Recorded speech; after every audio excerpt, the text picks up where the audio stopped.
ये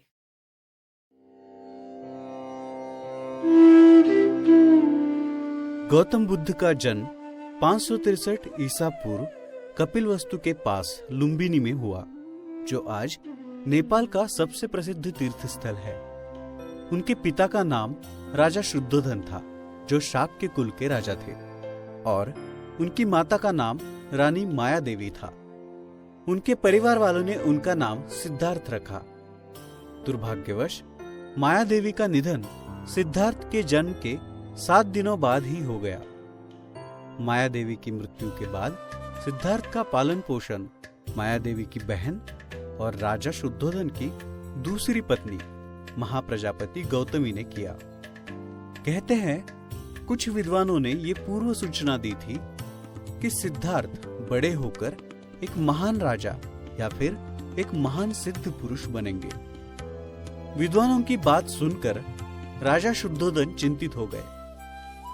दुनिया के दुखों से बचाने और संत बनने से रोकने के लिए उन्होंने सिद्धार्थ को महल की चौखट कभी पार ही नहीं करने दी, और इस बात का ख्याल रखा कि वो कभी बाहरी दुनिया और उनकी पीड़ाओं के समक्ष न जा सके।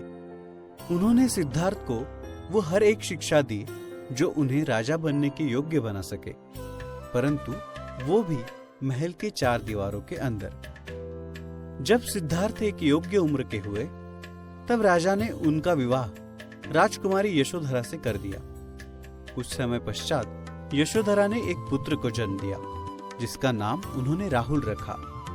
राजा शुद्धोधन ने सिद्धार्थ को हर एक सुख सुविधा उपलब्ध करके दी थी, जिससे उन्हें कोई कमी महसूस न हो सके।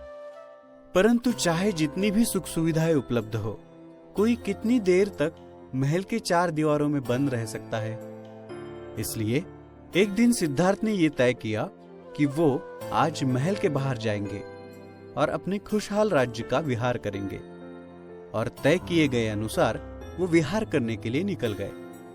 29 सालों में उन्होंने पहली बार महल के बाहर कदम रखा था। यही वो दिन था जिसकी चिंता में राजा हमेशा रहते थे। विहार करते हुए उन्हें रास्ते में एक बूढ़ा इंसान दिखाई दिया। उन्होंने सारथी से पूछा, उस इंसान की प्रकृति ऐसी क्यों है? सारथी ने कहा, सभी लोग अपने जीवन में बूढ़े होते हैं। तब सिद्धार्थ को पहली बार ये पता चला कि इंसान बूढ़ा भी होता है। कुछ देर बाद उन्हें एक बीमार व्यक्ति दिखाई दिया। उन्होंने फिर से सारथी को उसके बारे में पूछा। तब उसने बताया कि इंसान को जीवन में बीमारियां होती रहती है। सिद्धार्थ इस बात से भी अनजान थे। आगे उन्हें एक शव यात्रा दिखी। सिद्धार्थ ने फिर से सारथी को इस बारे में पूछा। सारथी ने उन्हें बताया कि जो भी इस दुनिया में आता है, उसे एक न एक दिन इस दुनिया को छोड़कर जाना पड़ता है। थोड़ा आगे जाने के बाद उन्हें एक सन्यासी दिखाई दिए। उन्होंने फिर से सारथी को सन्यासी के बारे में पूछा। तब सारथी ने उनसे कहा कि ये एक सन्यासी है। जब कोई इंसान अपने जीवन की सुख सुविधाओं को त्याग देता है, तब वो सन्यासी बन जाता है। और फिर वही बात हुई जिसका राजा को डर था।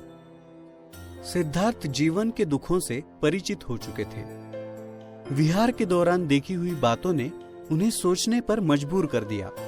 वो ये सोचने लगे कि जब इंसान को इस दुनिया में आकर दुख ही सहना है, तो इस वैभव का क्या अर्थ है?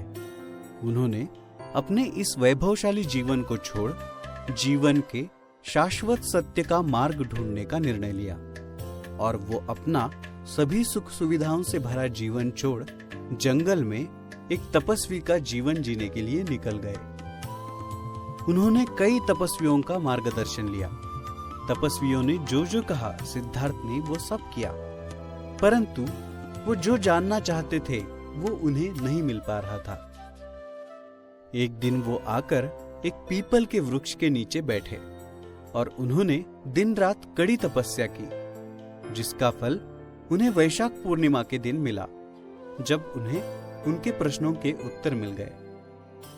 संसार के ज्ञान का बोध होने के बाद सिद्धार्थ गौतम बुद्ध बने, और जिस पीपल के पेड़ के नीचे उन्हें बोध मिला वो बोधि वृक्ष कहलाया गया।